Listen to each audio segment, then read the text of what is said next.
Buenas gente, ¿cómo están? Acá les habla Eloy. Vamos a estar abordando ahora el subtema más importante de series de potencias, que es el de serie de Taylor y de Maclaurin. La serie de Maclaurin van a ver ahora que no es otra cosa que una serie de Taylor centrada en cero, en C igual a cero. Entonces, empecemos con lo que significa que una serie de potencias converja a una función, ¿sí? Entonces, fíjense, si f se representa por una serie de potencias, f de x igual, y fíjense, la serie de a sub n por x menos a la n, para todo x en un intervalo abierto que contiene a c, que c sería el centro de la serie, ¿sí? Entonces los coeficientes de esa serie, o sea los a sub n, fíjense que son los coeficientes de un polinomio de Taylor. ¿Está bien? Y además f de x se puede representar como efectivamente lo que se conoce como serie de Taylor. O sea, ¿qué es una serie de Taylor? La serie de Taylor básicamente es una serie con esta estructura donde los coeficientes son los coeficientes de lo que ustedes vean como el polinomio de Taylor en su momento.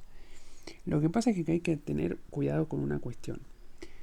Cuando uno dice que una serie de potencias converge a una función, está bien, lo que nosotros estamos diciendo es que esa serie que converge, esa serie de potencias que converge, tiene que ser una serie de Taylor. Está bien, si una serie de potencias converge a una función, la serie debe ser una serie de Taylor. Esto es importante entenderlo bien porque el teorema no nos está diciendo que cualquier serie que yo arme con los coeficientes de un polinomio de Taylor va a converger a la función, ¿sí? Sino que en realidad es al revés. Si una serie de potencias converge a una función f de x, entonces esa serie de potencias específica tiene que ser la serie de Taylor, ¿sí? Muy importante ese detalle. Ahora, ¿qué es una serie de Taylor? Bueno, fíjense, para escribir una serie de Taylor ustedes necesitan asegurar que la función a la cual le van a escribir la serie, ¿sí?, tenga derivadas de todos los órdenes y ven dónde van a centrar esa serie, ¿sí? Entonces, fíjense que una serie de Taylor no es otra cosa que esto que tenemos por acá. ¿Está bien? Ahora bien, el tema está en que yo les había mencionado algo de series de Maclaurin. Bueno, una serie de Maclaurin simplemente es una serie donde C, esta C que aparece en varios lugares, vale 0, ¿sí? O sea, una serie de Taylor centrada en 0 es una serie Maclaurin, ¿sí? De última, no se compliquen, díganle serie de Taylor centrada en 0 y ya está. Pero lo importante de esta notación, de saber que las series Taylor tienen esto, es que nos dan una herramienta para poder calcular series, está bien, a través del cálculo de los coeficientes, ¿sí?, que ustedes ya conocen de lo que veían como polinomio de Taylor. Fíjense, estos son los coeficientes que tenía el polinomio de Taylor, ¿sí? Ahora, en este caso, si ustedes conocen el patrón que hay entre esos coeficientes, está bien, para una cierta función, entonces ustedes van a poder desarrollar a su vez el patrón para poder armar la serie de Taylor, ¿sí? O sea, ¿se acuerdan que nosotros muchas veces teníamos que buscar para el polinomio de Taylor la derivada enésima y teníamos que buscar el patrón para las sucesivas derivadas? Bueno, ese es el patrón del cual nos referimos en este caso. Si ustedes logran encontrar ese patrón, van a encontrar el patrón para escribir a la serie de Taylor o de Maclaurin si la necesitan. Ahora bien, ¿cómo se construye una serie de potencias? Bueno, fíjense que este es un ejemplo también del libro Larson, ¿sí? Fíjense que nuestra función con la que vamos a trabajar es f de x igual al seno de x, ¿sí? Y nos están pidiendo la serie Maclaurin, o sea, la serie de Taylor centrada en 0, que básicamente sería esto de acá, ¿sí? Y a su vez nos pide el intervalo de convergencia. Entonces, fíjense que lo que se hace es primero se escribe a la función, por ejemplo en este caso la escribieron hasta su quinta derivada, y después a cada una de ellas la van evaluando en donde ustedes quieren centrar a la serie, en este caso en 0. Si ustedes observan, entre término y término, está bien, lo que va ocurriendo es una alternancia entre ceros, unos y menos unos. Está bien, y es muy importante, está bien, que ustedes noten que los términos, fíjense, de orden par, en 0 dan 0. O sea, la función sin derivar, o sea, la derivada de orden 0 si quieren, en 0 da 0. La derivada de orden 2 en 0 da 0. La derivada de orden 4 en 0 da 0. La derivada de orden 6, que no aparece acá, pero si la tuvieran en 0 daría 0. Es decir, que todos los términos de grado impar, ¿sí?, valen 0. Por lo tanto, es lo mismo que decir que los únicos términos que sobreviven son los términos de orden impar. ¿Está bien? Entonces, fíjense que cuando ustedes van a escribir a la serie de Taylor, o en este caso de Maclaurin, fíjense que se les va a formar esto, y esto les va a resultar medio raro, ¿sí? Pero, ¿por qué aparece así? Bueno, lo que pasa es que fíjense que las diferentes derivadas, está bien, en 0 van a dar, una vez que ustedes saben que los términos de orden par van a dar 0, evaluados en 0, entonces quiere decir que las derivadas, el patrón en el de las derivadas enésimas evaluadas en 0, van a dar o 1 o menos 1, porque las otras daban 0. ¿Está bien? Quiere decir que este derivada enésima evaluada en 0 es en lo que se transformó el menos 1 a la n. ¿Está bien? Ahora, ¿de dónde salió este 2n más 1 factorial? Bueno, eso salió porque fíjense que ¿qué es 2n más 1? Fíjense que ese 2n más 1 aparece acá abajo y aparece acá arriba. ¿Por qué aparecen esos dos lados? Bueno, porque 2n más 1 estaría representando lo que sería un número impar genérico. Como yo les acabo de mencionar, fíjense que los términos de orden impar son los que sobreviven. Entonces, n factorial, por ejemplo, ¿sí? N factorial, fíjense que de ese n solo sobreviven los impares. O sea, sobreviviría el 1, el 3, el 5, el 7, todos esos obviamente con factorial. Entonces, para poder representar de forma genérica a los términos impares que sobreviven, lo podemos escribir de la forma en la que se escribe un número impar genérico, 2n más 1 o 2k más 1. ¿Sí? Por eso queda un 2n más 1 factorial. O sea, el n factorial se transforma en un 2n más 1 factorial debido a que solo sobreviven de esos n factoriales los impares factoriales. ¿Sí? Por otro lado, el x a la 2n más 1 también. ¿Por qué x a la n se transformó en un x a la 2n más 1? Por el mismo motivo. De x a la n solo están sobreviviendo las potencias impares de x. ¿Sí? X al cubo, x a la 1, x al cubo, x a la quinta, etc. ¿Está bien? Por eso es que después esto termina siendo la serie de Maclaurin del seno de x. ¿Sí? Fíjense que a lo que ustedes llegarían trabajando un poco esta expresión sería a esto de acá. ¿Sí? Ahora bien, una vez que ustedes tienen su serie de Maclaurin escrita, ¿cómo saben dónde converge? Y bueno, ustedes ya saben cómo calcular el intervalo de convergencia y radio de una serie. ¿Está bien? Justamente pueden aplicar el criterio del cociente de esta serie para ver que va a converger para todo x que pertenezca a los reales. ¿Sí? Es decir, la construcción de la serie de Taylor o de Maclaurin es bastante artesanal. Está bien, la pueden hacer. Lo que pasa es que tienen que tener presente lo que charlamos recién. ¿Sí? Porque ahora va a entrar mucho en juego esto. Si yo agarro una serie, ¿sí? Por ejemplo esta, yo acá ¿qué hice? Yo armé la serie de potencias del seno de x, ¿sí? Pero a mí nadie me dice que esa serie converge a f de x. ¿Se entiende la diferencia? O sea, a mí me dijeron, armame la serie de Maclaurin del seno de x. Listo, yo ya la armé. Acá está, es esta de acá.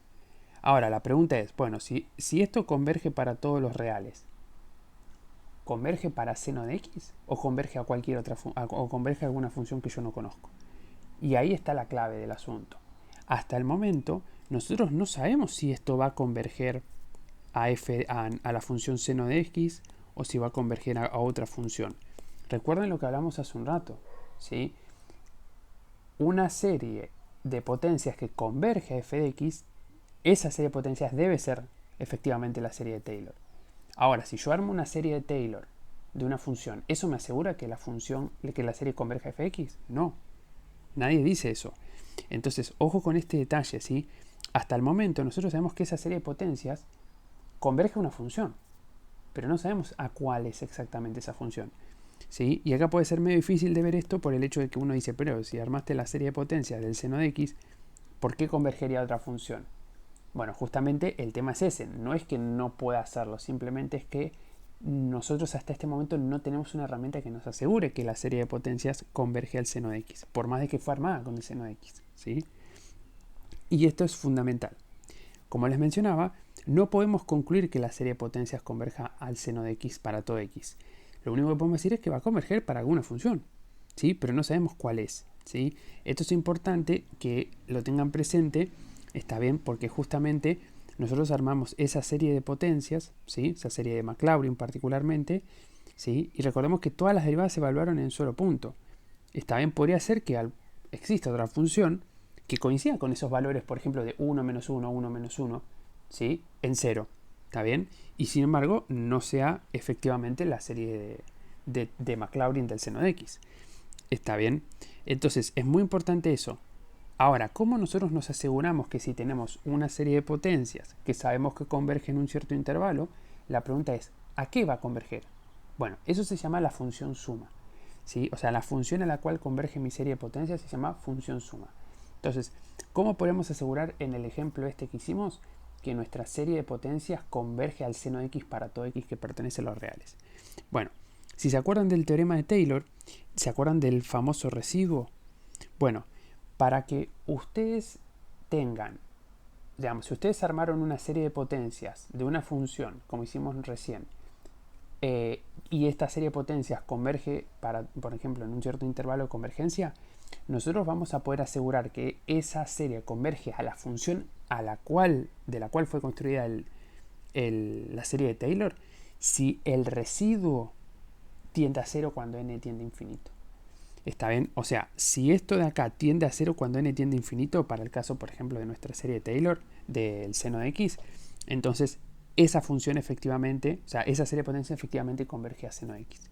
Y fíjense que en el caso en el que nosotros estamos trabajando, está bien, no se olviden que el residuo dependía de este z, este valor z, que era un valor que estaba entre donde nosotros evaluábamos a la serie de Taylor, el c, y x en este caso. Entonces fíjense, si el residuo tiende a cero, entonces el teorema que vamos a hablar nos asegura que la serie de Taylor va a converger a la función para todo x en el intervalo de convergencia. Simplemente, si el límite n tiende a infinito del residuo es 0 para todo x en el intervalo de convergencia, entonces la serie de Taylor, ¿sí?, para la función f a la cual ustedes armaron, converge y es igual a la función f de x. Entonces, en todo ejercicio que a ustedes les digan, que digamos, les piden que ustedes aseguren que la función a la cual converge una serie de potencias es la función, por ejemplo, seno de x, e a la x, la que sea, o sea, cuando ustedes les piden confirmar que la función suma de una serie de potencias, particularmente una serie de Taylor, es esa función, entonces ustedes tienen que comprobar que el límite n tiende a infinito del residuo tiende a cero. ¿Sí? Fíjense que la fórmula del residuo es exactamente la misma que usábamos para el teorema de Taylor. ¿Está bien? Bien, ahora, ¿qué se puede, digamos, qué recomendaciones se pueden dar para armar cualquier serie de Taylor? Bueno, lo primero es que hay que primero tener la función a la cual le buscamos la serie de Taylor. Después la tenemos que derivar unas cuantas veces y luego evaluarlas en el centro, alrededor, digamos, en el valor del centro que nosotros buscamos. En este caso lo llaman C. Una vez que ustedes tienen todas esas derivadas, es importante que ustedes traten de buscar un patrón entre esas derivadas evaluadas en C. ¿Está bien? Ustedes tienen que tratar de buscar un patrón. Y ese patrón depende por lo general, ¿sí? Depende por lo general de que ustedes recuerden lo que hacían en polinomio de Taylor, cuando buscaban algo parecido a esto, ¿sí?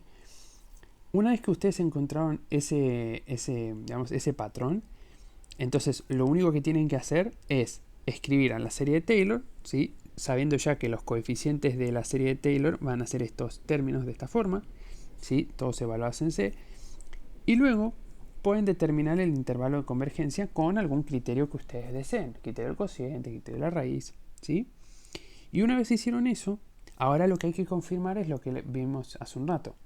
Ahora, una vez que ustedes saben que, o sea, una vez que ustedes armaron la serie de potencias, la serie de Taylor de f de x, y ustedes saben que converge converge en un cierto intervalo, ahora hay que confirmar si esa serie converge a la función a la cual ustedes le desarrollaron la serie de Taylor.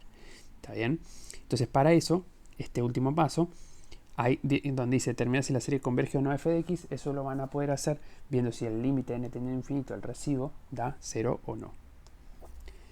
Bien, fíjense, acá hay otro ejemplo, ¿sí?, que es un poquito más interesante y que está bueno que ustedes sepan que esto se puede hacer y sirve para hallar la función suma de series de potencias por ahí un poco más complejas.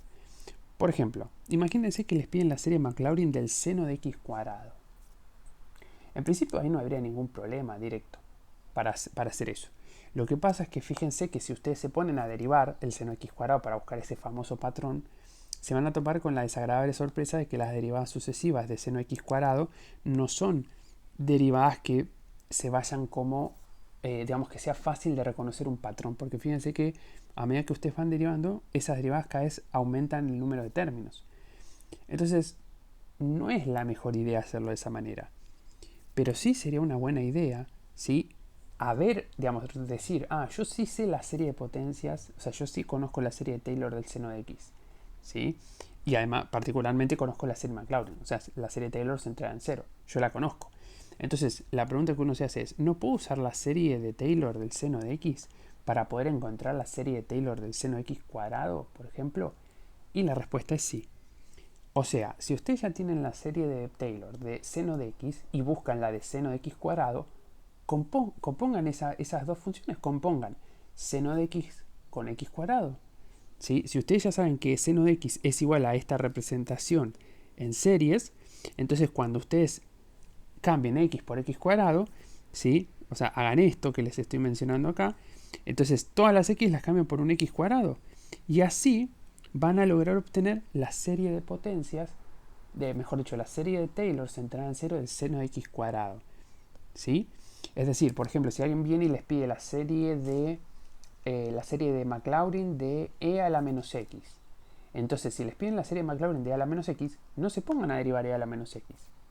Agarren la de e a la x y compónganla con menos x. O sea, entonces, al hacer eso, ustedes van a poder encontrar la serie de Maclaurin de la función que les den, siempre y cuando se arme con funciones de las que ustedes conozcan esa serie de Maclaurin. Y ahí es donde entra el segundo problema acá. ¿Cómo uno sabe qué serie de Taylor sabe y cuáles no? O sea, ¿cómo sé yo, por ejemplo, cuál es la serie de Taylor de e a la x? Particularmente. ¿Sí? Entonces fíjense que está ese detalle ahora. ¿Cómo yo me voy a acordar la serie de Taylor de una función si todavía no vimos cómo se hace? Digamos, si la forma de hacerla es justamente buscar este patrón con las derivadas. Bueno, es importante que sepan que lo que nosotros tenemos en series de Maclaurin y series de Taylor es que hay series que se llaman series conocidas o series básicas. O sea, son series de potencias que tienen una estructura establecida, ¿sí? Y que les aseguran que esas series convergen en un intervalo de convergencia que también van a tener a la función a la cual le desarrollaron esa serie. Por ejemplo, vamos a saber que la serie de Taylor de seno de x centrada en cero tiene una estructura específica, sabemos dónde converge y sabemos que converge esa función. ¿Sí?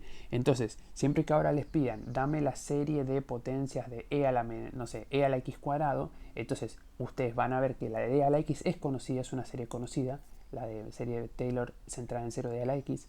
Entonces la lógica es, en vez de estar buscando el patrón de las derivadas, agarren esa serie de Taylor y reemplacen la x con x cuadrado a ambos lados. ¿Sí?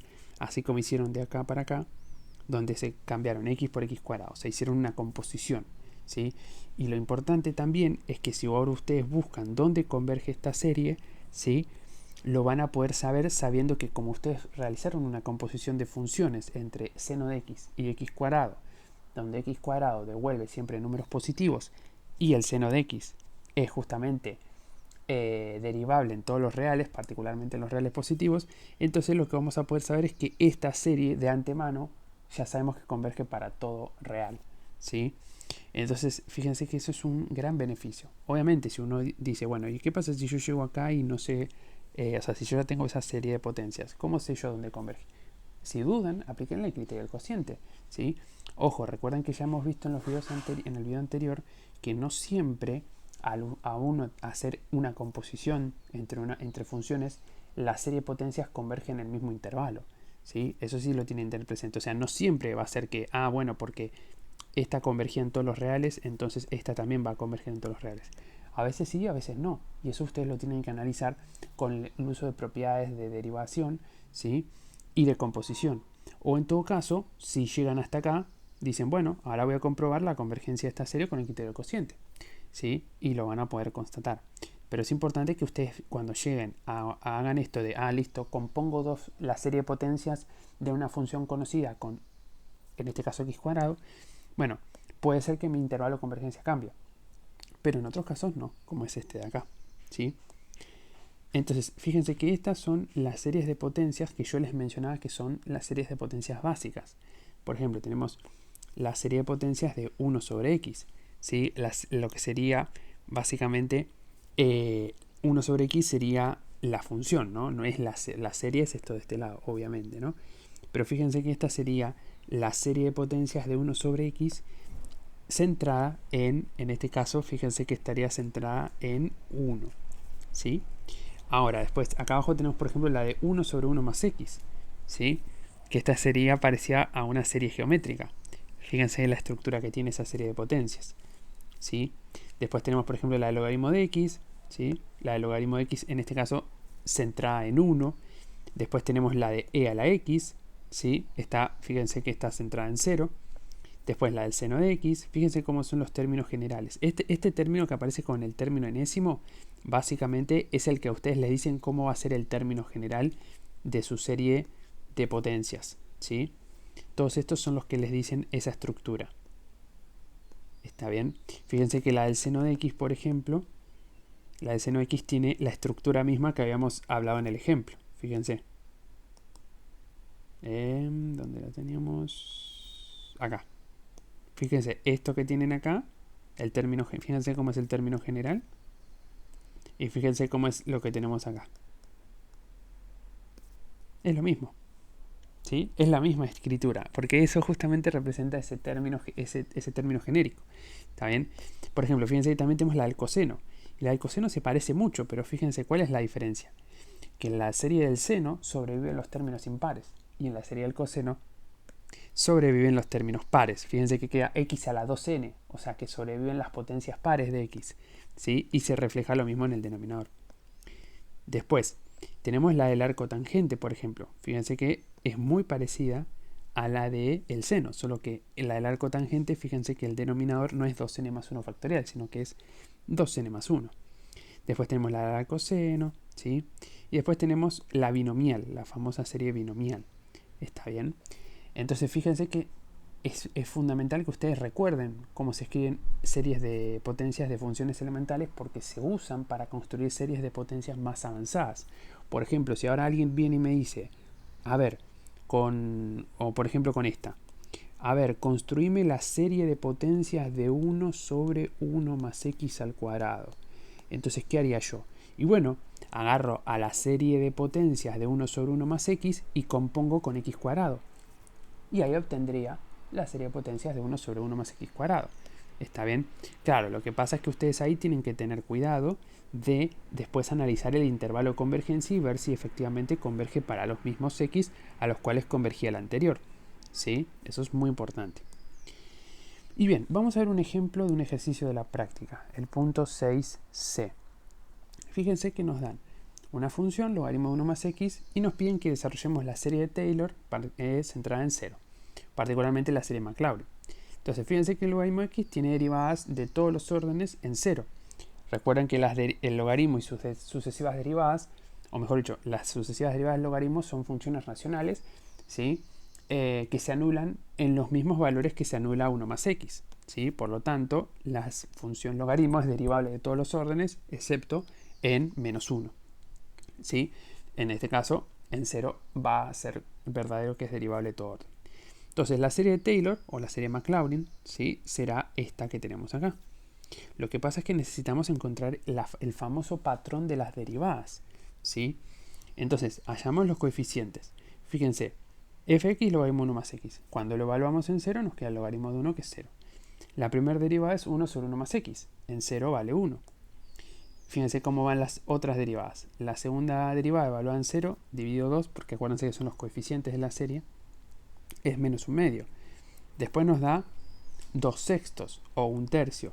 Después nos da menos 6 sobre 24, ¿sí? O lo mismo que menos 3 octavos. No.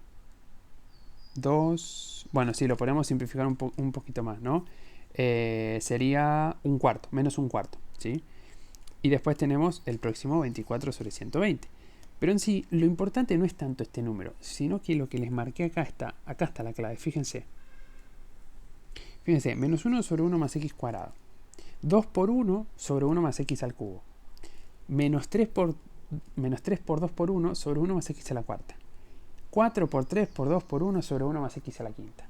O sea, fíjense que el número que nos queda acá arriba es como si fuera un factorial, ¿sí? Lo que pasa es que no es n factorial, porque fíjense que si fuera n factorial, acá debería ser 5 factorial, y dice 4 factorial ahí. Entonces, fíjense que la potencia del denominador siempre coincide con el orden de la derivada, ¿sí? Pero lo de acá arriba vendría a ser 4 factorial, y lo de acá arriba sería 3 factorial. O sea, siempre me está quedando uno menos que el orden de la derivada. En pocas palabras, esa derivada enésima sería menos 1 a la n más 1, ¿sí? O menos 1 a la n menos 1, ¿sí? De n menos 1 factorial sobre 1 más x a la n. O sea, efectivamente encontramos el patrón que había entre las sucesivas derivadas, ¿sí? Entonces, fíjense que cuando la evaluamos en 0, nos estaría quedando esto de acá, ¿sí? Básicamente. Entonces, eso quiere decir que nuestra serie de Taylor va a tener esta misma estructura. Si la todo esto de acá. Si la laburamos un poquito más, fíjense que la expresión que nos queda es esta al final. ¿Por qué? Porque fíjense que el n factorial del denominador lo podemos escribir por definición de factorial como n por n menos 1 factorial. O sea, podríamos hacer esto. N por n menos 1 factorial. Y ahí podríamos hacer tuki tuki, ¿sí? Y fíjense que ahí efectivamente nos queda esto de acá, ¿sí? Esa sería la serie de Maclaurin del logaritmo de 1 más x centrado en 0. ¿Está bien?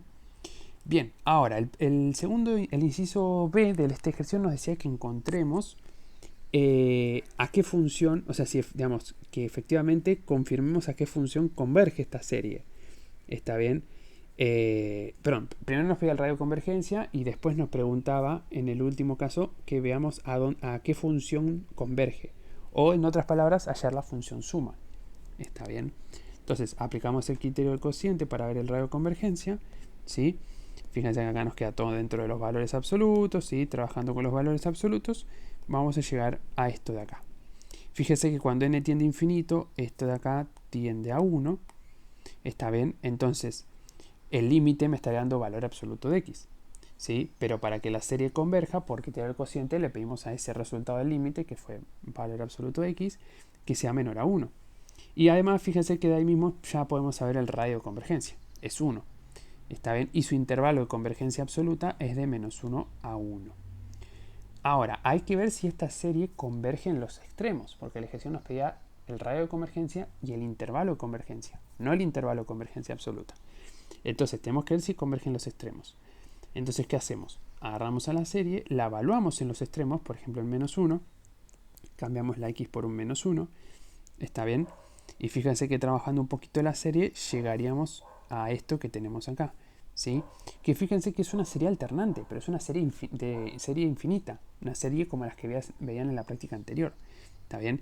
Entonces, ¿cómo veo su convergencia? Criterio de Leibniz, ¿sí? O, más fácil, está bien, lo pueden ver con un pequeño detalle. Fíjense que ese menos 1 me estaba engañando a mí recién. Perdón, me comí un detalle. Este menos 1 no está elevado a la n. Esto es simplemente la serie de 1 infinito de menos 1 sobre n. O sea, ese menos 1 podría salir como constante y nos quedaría menos la serie de 1 infinito de 1 sobre n. Y la serie de 1 infinito de 1 sobre n es la famosa serie armónica. Y es famosa porque es divergente. ¿Está bien? Entonces nosotros ya sabemos que en menos 1 la serie diverge. ¿Está bien? Luego vemos qué pasa en 1. Fíjense que para ver qué pasa en 1 hacemos lo mismo de arriba, solo que en vez de evaluar el x en menos 1 lo hacemos en el 1. Entonces, ahora sí lo que nos queda, fíjense, es efectivamente una serie alternante, cuya convergencia la vamos a analizar justamente con el criterio de Leibniz, ¿sí? Fíjense que a través del criterio de Leibniz lo que vamos a tener que hacer es ver si primero si el límite n tiene infinito, el término general, tiende a 0, y luego si a sub n es decreciente para todo n mayor o igual a 1. Fíjense que el límite n tiene infinito 1 sobre n da 0 perfectamente, muy sencillo de comprobar. Y luego tenemos que ver si a sub n es decreciente para todo n mayor o igual a 1, ¿sí? Eso ya les he demostrado muchas veces cómo hacerlo, ¿sí? Prácticamente vean si se cumple o no esa desigualdad, ¿sí? Trabajando con, digamos, despejando. Fíjense que si trabajando con esa expresión llegamos a que 1 es mayor o igual a 0. O sea, eso quiere decir que esta desigualdad es verdadera para todo n, particularmente para todo n mayor o igual a 1, que es donde nosotros estamos trabajando. Y finalmente, por criterio de Leibniz, esta serie converge. ¿Sí? O sea que converge en el 1, pero no en el menos 1. Por lo tanto, el intervalo de convergencia es de menos 1 a 1, donde el 1 sí está incluido. ¿Está bien? Bien. Y por último nos pide que veamos a qué función converge. O sea, cuál es la función suma de esto. ¿Está bien? Entonces, para eso tenemos que ver si el límite de n tendiendo a infinito al residuo da 0. ¿Está bien? Para eso vamos a trabajar con el valor absoluto del residuo. Ahora van a ver por qué, porque vamos a usar el teorema del sándwich.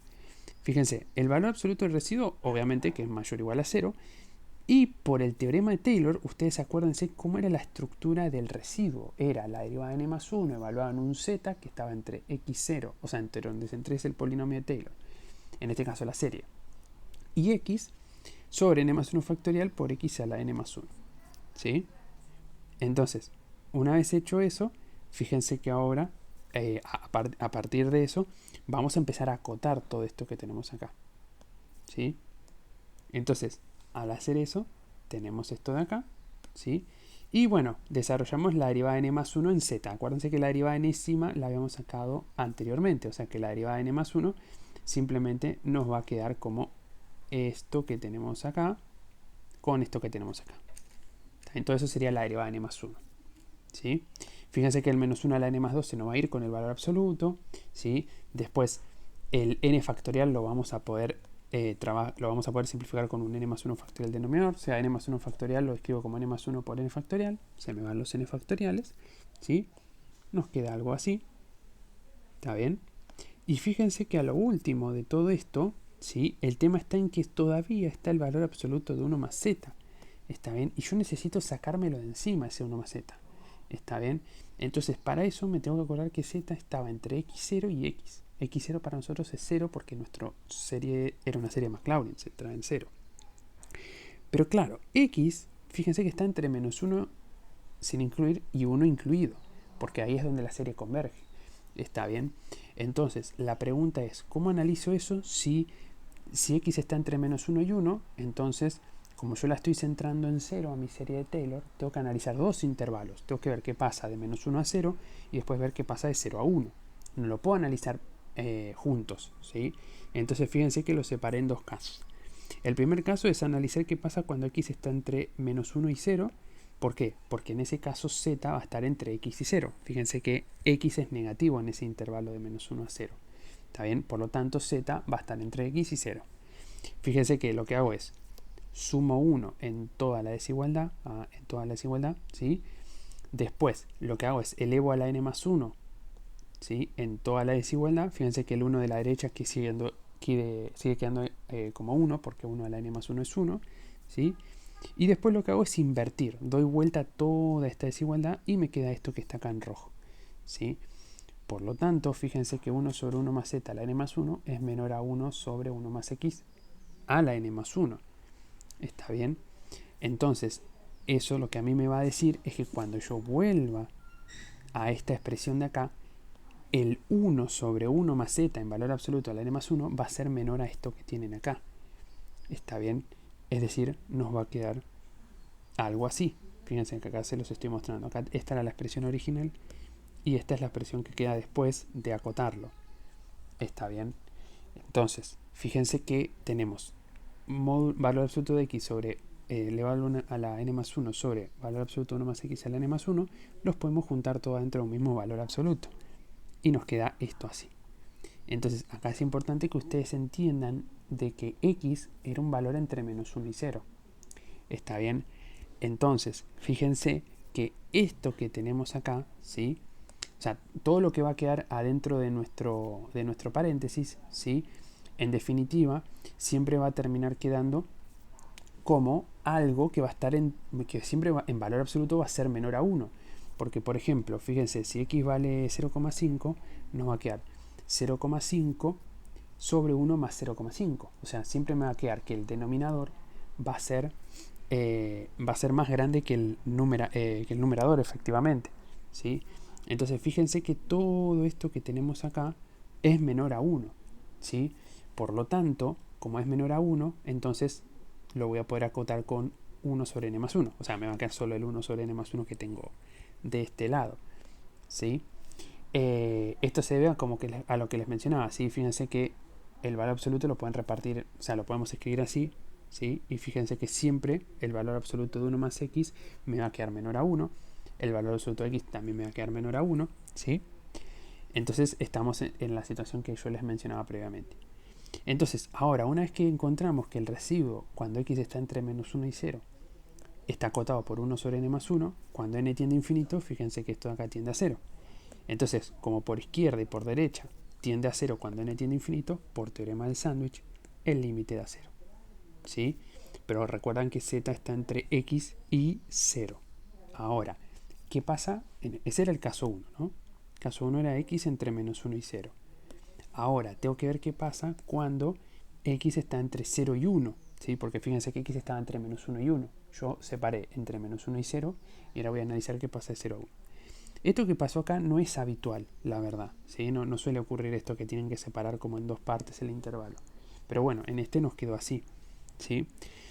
Entonces, x está entre 0 y 1. Si x está entre 0 y 1, entonces z ahora está entre 0 y x. Ya no está entre x y 0, porque ahora x es positivo. ¿Sí? Entonces, trabajamos esto como antes. Sumamos 1 en toda la desigualdad. ¿Está bien? Después elevamos a la n más 1 en toda la desigualdad. Y por último, ¿sí? Invertimos toda la desigualdad. ¿Sí? Entonces fíjense que ahora 1 sobre 1 más z a la n más 1 está acotado por 1 superiormente. Entonces, cuando volvemos a esta expresión, acuérdense que esta expresión de acá era la que nosotros teníamos acá. Era la que yo le puse asterisco verde. Ahora, eso de ahí, fíjense que lo voy a acotar justamente ahora con 1. ¿Sí? O sea, el 1 sobre 1 más z a la n más 1, todo esto va a ser menor a 1. ¿Está bien? Entonces, como todo eso va a ser menor a 1, fíjense que se me fue el 1 sobre 1 más z a la n más 1. Pero me queda el valor absoluto de x a la n más 1. Pero fíjense, como x estaba entre 0 y 1, esto también es menor a 1. Por lo tanto, tenemos que todo esto acá es menor a 1 sobre n más 1, como nos pasó en el caso anterior. ¿Sí? Y bajo la misma lógica, como esto tiende a 0 y esto tiende a 0 cuando n tiende a infinito, entonces por teorema del sándwich, ¿sí? El límite de, ¿sí? Acá el límite de n tiende a infinito, el resto da 0 también. Entonces, en pocas palabras, lo que estaríamos teniendo ahora sería que efectivamente el límite de n tendido a infinito del resto da 0. Por lo tanto, por el teorema que charlamos hace unos minutos, el logaritmo es la función suma de esta serie. ¿Sí? Recuerden, en este caso elegí este porque al ser la serie de potencia del logaritmo de x iba a tener términos, iba a tener por ahí un poquito más de trabajo, como habrán visto en el término de cómo saber que el límite n tendido a infinito al resto da efectivamente 0. ¿Sí? Acá es donde la cosa se complica efectivamente más. Pero en la mayoría de las series, cuando ustedes van a trabajar con el residuo, ¿sí? No suele pasar esto que hay que separarlo en dos casos para ver el tema del z, ¿sí? No suele ocurrir eso. Así que, nada, no se preocupen, este era un caso medio complejo. Y por último, les quería mostrar rápidamente un ejercicio de series, ¿sí? Con integrales, que hay ejercicios en la práctica también que les dicen que alguna serie, o sea, que alguna integral con una serie de potencias con un error menor a, en este caso, 0,001. ¿Sí?